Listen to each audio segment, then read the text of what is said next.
Hey guys, welcome to the last video on the citric acid cycle.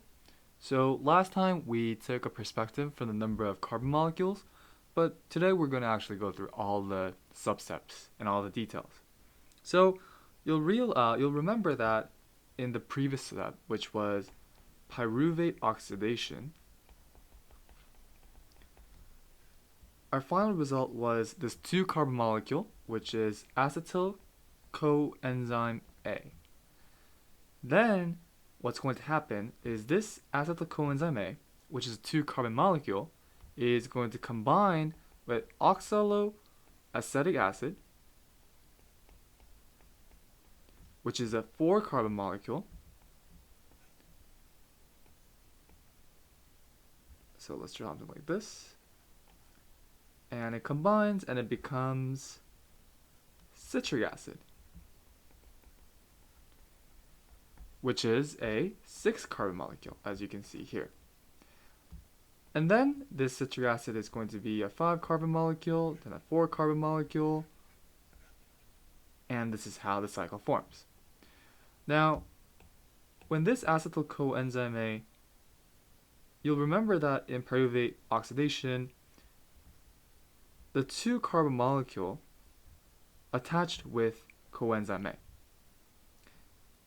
Now, this coenzyme A is actually going to be detached, that is. And we're going to have this because we have 2 plus 4, as I mentioned before. Now here, we're going to see 2 things in play as we go from 6 to 5. And the first thing is we're going to actually see the hydrogenase, which is an enzyme we talked about in one of the previous videos, do its action, where we see something like this. Meanwhile, we're also going to emit a carbon dioxide, which makes sense, right? That's how we go from 6 carbon molecules to 5 carbon molecules. Then we can call this decarboxylation. Now, as we go from the 5th to 4th, 5 carbons to 4 carbon molecule, we're going to see 3 things again. Actually 3 things, 2 things last time and 3 things this time.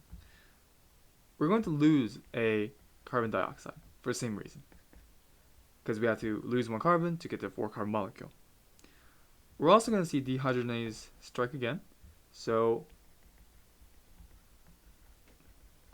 something like this. And finally, this is the most important part when we go from the 5 carbon molecule to the 4 carbon molecule. Due to, and this is something we covered in one of the previous videos as well, substrate level phosphorylation, an ADP molecule is going to be converted into an ATP molecule. And this is the sole place where an ATP molecule is produced in the citric acid cycle, or to be exact, in one cycle of the citric acid cycle. Then, as we go from 4 to 4, we're not going to lose any carbon dioxide, right? Because this number of carbon molecules remain the same. In this case, what's actually going to happen is we're going to see something like this. So FAD turns into, and this happens as we oxidize the carbon molecule. So this is being oxidized here. Meanwhile, this is being reduced. Hence the gain in hydrogen. Then what we're going to see is from 4 carbon molecule back to oxaloacetic acid, we are going to see the hydrogenase again. And so actually, probably not a good idea to draw these arrows, just it looks a little confusing. We're going to see this again. And that's it. And so this was one cycle, and then happens again. Acetyl coenzyme A combines with oxaloacetic acid, and then becomes citric acid, and the cycle continues. Before we end this video, I do want to add a bit of a summary as to what the number of molecules produced per one cycle. So let's just write citric acid again here. And here we'll make some space. So for one molecule of acetyl coenzyme A, so one cycle, we are going to produce 2 carbon dioxide molecules. One here, one here. We're going to produce 3 NADH. 1, 2, 3. We're going to produce 1 ATP molecule here. And we're going to produce 1 FA. There we go.